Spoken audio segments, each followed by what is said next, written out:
Bueno, la primera entrevista tiene que ver con una enfermedad crónica en nuestro país y que afecta, bueno, aquí me lo decía el doctor Gurlevi, que es neumólogo, pues 20% de la población. Sí, muy El buenos días. asma. Sí, Bienvenido. Fernando, muchas gracias por la oportunidad. Ciertamente el asma es una enfermedad que es crónica, y eso es importante recalcarlo. Es una enfermedad que ocurre en los bronquios, en las vías respiratorias, y si nosotros recordamos que los bronquios no son más que unos ductos por donde pasa el aire, Sí. y ese ducto se puede estrechar producto de la inflamación, porque el ducto se puede estrechar y se estrecha por inflamación. Y por eso es que esta es una enfermedad que es crónica y es inflamatoria del ducto o los bronquios que todos conocemos en los pulmones. Claro. Si eso ocurre y el bronquio se estrecha, ¿qué va a ocurrir? Pasa menos aire. Nos entra menos aire a los pulmones, sale menos aire de los pulmones del que uno quisiera, y es donde vienen los síntomas del asma. Sensación de pecho apretado, falta de aire, oyes un ruido que es lo que llamamos el pítico, un sibilante. Siempre lo asocio a como cuando uno va en el tráfico y tienes 4 vías y de pronto se estrecha a 2 vías porque hay un accidente que comienza a ocurrir. La gente está Empieza a tocando pitar. el mismo pito es el que ocurre en el bronquio. Y eso, todas esas cantidades de síntomas asociado también a la tos. Hay un punto importante. Esta enfermedad crónica se asocia con tos. Tos a veces que es en la noche. Y la gente cree que la tos es algo Es normal de normal, noche. que es normal. No es normal. Es un reflejo de algunas cosas que pudieran ser desde un reflujo gastroesofágico, una rinitis alérgica, pero asma también. Y la gente se pone a tomar medicamentos, menjurjes, jarabe, que no van a hacer nada para el asma. Por ejemplo, los vaporizadores, estas cosas que uno les pone unas cucharadas de eucalipto y Mitos y realidades que el llamo yo Big en asma. Vaporub del pecho. Mitos y realidades en asma. Punto importante. Si tú tienes un problema a nivel bronquial que es inflamatorio, tú no, cualquier persona que nos esté oyendo, el tratamiento de elección tiene que ser un medicamento antiinflamatorio.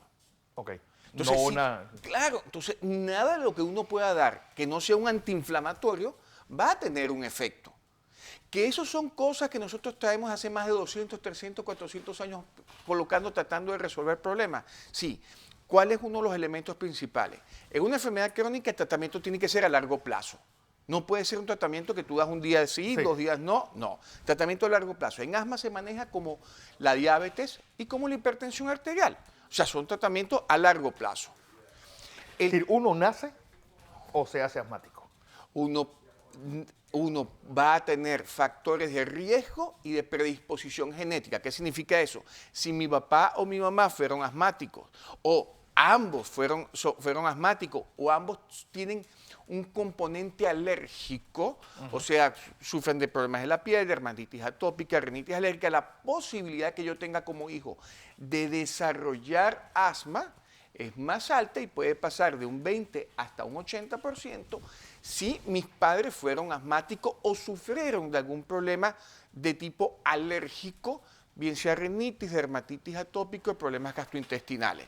Entonces, a tu pregunta, porque mucha de la gente que a veces nos oye o los pacientes nos preguntan, no es que yo nazco asmático, es que tú comienzas a tener lo que llamamos pitos en el pecho, que tú lo mencionabas, no sabemos si eso es asma o no, o está asociado a los virus, pero en la medida que un niño de 1, 2 años, 3 años comienza a tener muchas infecciones virales y esas infecciones virales le afectan los bronquios y le estrechan los bronquios, la posibilidad que eso más el factor de riesgo familiar hace que ese niño pueda llegar a ser un asmático a los 3, 4, 5, 6, 7, 8 años, 10 años. Hay casos en que el asma puede desaparecer, pero la enfermedad es crónica. Aparecerá. Y entonces desaparecen los síntomas por un tiempo y pueden reaparecer en la edad Es decir, adulta. eso de usar el Ventolin que decía, no, es que eso vuelve a la gente adicta. Ok, 2 puntos. Yo soy neumólogo, pero también trabajo para un laboratorio, para GlaxoSmithKline, y ese es mi conflicto de interés para todos Claro. ustedes. Nadie se vuelve adicto a un medicamento.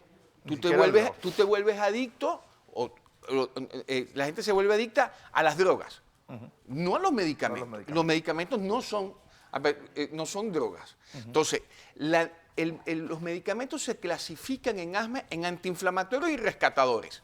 ¿Sí? Okay. Y tú hiciste una mención importante a un medicamento. No importa el nombre del medicamento, es un medicamento que es un rescatador. ¿Qué significa un rescatador? Oye, Cuando que estoy en siento, crisis, que lo estoy debo en hacer. crisis, siento mal, lo uso. Entonces tú me dices, pero es que lo vuelve a usar, y la sensación del paciente es que se vuelve adicto. Ah, ¿por qué? Entras Porque en me crisis. siento mal, me siento mal, me siento mal y lo tengo que usar. Si yo uso un medicamento que solamente me abre el bronquio, pero no me lo desinflama, tengo que usarlo constantemente. Entonces, el concepto cambió. Sí. Ese era el concepto que usábamos en los años 60, 70, 80, donde manejábamos el estrechamiento de la vía aérea. Entonces, los medicamentos de acción rápida, que son broncodilatadores, como el que tú mencionaste, nos sirven como aliviadores inmediatos. Pero yo no quiero aliviar de forma inmediata solamente al paciente, lo tengo que hacer como una especie ante una emergencia y ante una eventualidad. Pero nosotros como médicos y el paciente tiene que acostumbrarse a usar medicamentos antiinflamatorios, también inhaladores. Ok. Y el inhalador, si lo tiene que usar todos los días, Ajá. no se va a volver adicto. Lo que va a hacer es desinflamar el bronquio. Entonces, el hecho que lo use todos los días, por 3 meses, 6 meses, 9 meses, hay pacientes que necesitan usar el medicamento inhalado por 10 años, 8 años o de por vida. Hay otros que tienen que usarlo por 6 meses y uno baja el medicamento, se los puede quitar. A conciencia del médico. Hay dos cosas. Uno, al asma nerviosa. Hay gente que corta la respiración y tiene un ataque de asma casi como si fuera un ataque de pánico a la hora de... Claro que sí. El asma está asociado, a ver, el problema es bronquial, Sí. pero dijimos que hay factores que están asociados. Estás con mucha humedad, hay un olor, un químico al que tú te expones, hay un alergeno a que el paciente se expone. Nosotros ahorita estamos respirando los dos. Claro. Todos los que nos están oyendo en este momento nos están respirando. Y estamos respirando lo que está en el aire en el ambiente. Estamos en un ambiente muy contaminado, una vía aérea que está inflamada, ocurre. Y hay personas que los cambios emocionales, bien sea desde una emoción que le cause euforia o una que le produzca una enorme ira, que son dos Polos espectros opuestos, pueden hacer que ese paciente sea el detonante, el gatillo de eso. Entonces, son dos cosas distintas. Nosotros tenemos que identificar a ese tipo de pacientes, como tenemos que identificar que hay pacientes que pueden no ser asmáticos y por tener una crisis de ansiedad van a sentir Van falta a de sentir- aire. Son dos cosas completamente distintas. Mito. Cuando alguien tiene un ataque severo de asma, dicen golpéalo hasta que sea ¡No! inconsciente. ¿Qué es eso? ¿De Que la dónde salió? inconsciencia le regula la respiración. No, ¿de dónde salió eso? No, te cuento lo que he oído. Sí, claro. No, todo lo contrario. No podemos hacer algo como eso. No. Primero, todo paciente que tenga síntomas respiratorios debe acudir al médico. Empecemos por ahí. Empecemos por acudir al médico. Y en Panamá, igual que en Centroamérica y en el mundo, tenemos muy buenos médicos. Exacto. ¿Ok? Y tenemos que entender que una agresión física no puede formar parte de un tratamiento. Un tratamiento médico. No. Entonces, el tratamiento médico va por ser. Y yo quiero que quede claro. Dos conceptos. El asma es una enfermedad que se controla.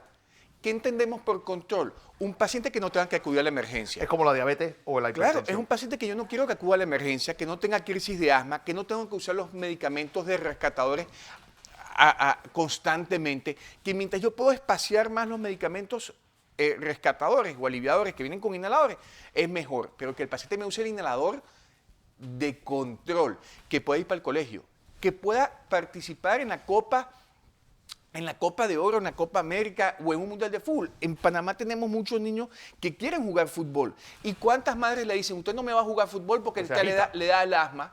Porque le da el asma. ¿Pero por qué le da el asma? ¿Porque va a jugar fútbol? No, le da el asma porque no está controlado, porque no está recibiendo el medicamento controlador que le va a permitir desarrollarse físicamente en una actividad como es el fútbol o el béisbol. O, claro, y si tú duermes mal, si el paciente duerme mal, se levanta en la noche con tos nocturna, ¿qué va a ocurrir con él? ¿Tú crees que yo voy a rendir hoy aquí en la entrevista o cuando vaya al trabajo? No voy a rendir. ¿Y por qué? Porque soy asmático y siendo asmático no estoy controlado. Entonces, el concepto, usted que es paciente asmático, pídele a su médico tratante, y los tenemos muy buenos, que usted lo que quiere es estar controlado. ¿Y qué se entiende por control? Actividad física normal, que no acuda a la emergencia, no se hospitalice por asma. Ok, porque la gran incógnita es, aquí le llaman agitación. No, que yo tengo agitación. No, que yo tengo tos nocturna. Es decir, ¿cuándo uno debe decir, yo creo que tengo un cuadro asmático. Ok, todo comienza por decir, algo me está sucediendo, me falta el aire, tengo tos, siento el pecho apretado, me oigo pitos en el pecho. Esos no son síntomas normales. Esos son síntomas que tiene una persona y que tiene que acudir al médico. Correcto. El médico tendrá que, a través de una evaluación clínica, de saber, oye, estos síntomas que él tiene sugieren asma. Te doy un ejemplo para todos nuestros televidentes. Una persona que diga que cuando le da un resfriado común se le baja el pecho y le dura más de 10 días, eso no es normal.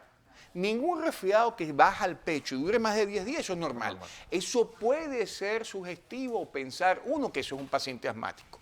En esos casos, tú acudes al médico, el médico debería, con la historia clínica, decir, oye, él puede ser un asmático. No. ¿Qué puedo hacer? Una espirometría. ¿Qué es una espirometría? Una prueba que te va a medir tu capacidad respiratoria.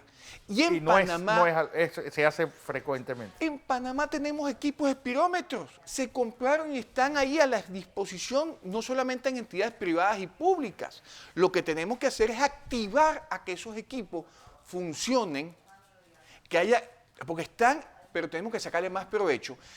No hay nada mejor que tú sepas, que el paciente sepa cuál es su capacidad respiratoria, claro. Porque cada uno tiene una capacidad respiratoria de acuerdo a su edad, su peso, su talla y su sexo. Entonces, yo tengo que tener una capacidad respiratoria normal. Si no la tengo, el médico tendrá que saber qué habrá con esa capacidad respiratoria porque él es asmático o tenga autoenfermedad respiratoria y no entremos en otra enfermedad respiratoria porque lo podemos discutir en otro momento. Y de ahí, yo digo, tengo una espirometría y tengo un grado de obstrucción. Este es el bronquio. Y si el bronquio hace así, redujo 10%. Y si hace así, me redujo un 20%. Y si me hizo así, me redujo un 30%. ¿Tú crees que una persona que tenga una reducción del bronquio del 20 o 30% va a estar igual que una persona que tenga un 70%? No. Y a eso le tengo que sumar a que el paciente debería evaluarse con un test de 5 preguntas sencillas que se llama el Asthma Control Test o la prueba de control del asma. Entonces, la prueba de control del asma son 5 preguntas sencillitas que le preguntan al paciente en las últimas 4 semanas, en el último mes, porque tú no puedes ver al paciente asmático como un ente que todo está ocurriendo hoy, el día de la crisis. No, déjeme evaluar al paciente en el último mes, en las últimas 4 semanas. 5 preguntas que son. 5 preguntas bien sencillas. En las últimas 4 semanas, ¿con qué frecuencia tú tuviste afectación de tus actividades diarias? O sea, que pudieras ir al colegio, venir a hacer tus actividades cotidianas. Segunda pregunta, ¿con qué frecuencia tuviste o te has levantado a consecuencia del asma? Tercera pregunta, ¿en qué frecuencia en el último mes has tenido falta de aire? Entonces, eso te van diciendo tantas veces a la semana, tantas veces al día. La cuarta pregunta, que es bien importante, ¿con qué frecuencia estás usando medicamentos inhaladores de rescate o aliviadores? Porque ¿cuál es el mensaje nuestro? Que se utilicen, no porque sean malos. Lo menos posible porque no le va a quitar el efecto. Claro, lo menos posible porque lo que necesito son medicamentos antiinflamatorios. Y hoy en día tenemos medicamentos antiinflamatorios que son los conocidos esteroides inhalados o terapias combinadas de esteroides más broncoadilatadores de acción prolongada que se utilizan 2 veces al día o 1 vez al día hoy día, que son medicamentos recientes. Entonces, esa es la cuarta pregunta. Y la quinta es una pregunta que yo siempre le digo a los pacientes, le digo a mis médicos, los colegas. A mí me encanta la quinta pregunta. Porque la quinta pregunta le pregunta al paciente cuál es su percepción del asma. ¿Cómo crees tú que está el asma? Y el paciente asmático cree a veces, solamente reconoce su asma cuando tiene una crisis. Entonces, por lo general siempre te dicen, no, yo estoy bien, estoy chévere, estoy cool, estoy nice.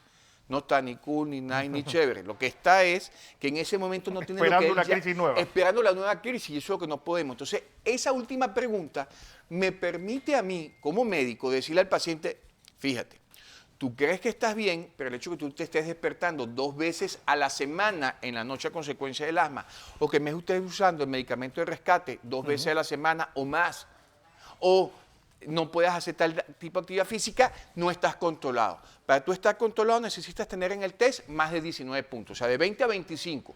Entonces es una forma como que si tú te fueras a controlar la tensión. Claro. Todos los que nos están viendo, nos están oyendo, dicen, un paciente hipertenso se tiene que medir la tensión. Siempre. Entonces, tengo la tensión controlada. Yo tengo la prueba de control del asma controlada. La posibilidad y el riesgo que yo vuelva a tener una crisis de asma. ¿Y a qué hora dan las crisis de asma? En la noche.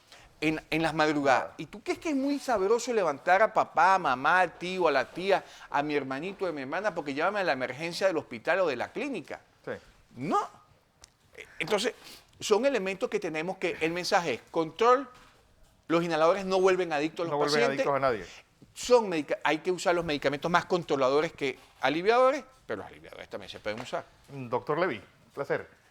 Levy, eumólogo, ya saben, aquellos que creen que tienen asma, hay varias formas fáciles de saberlo.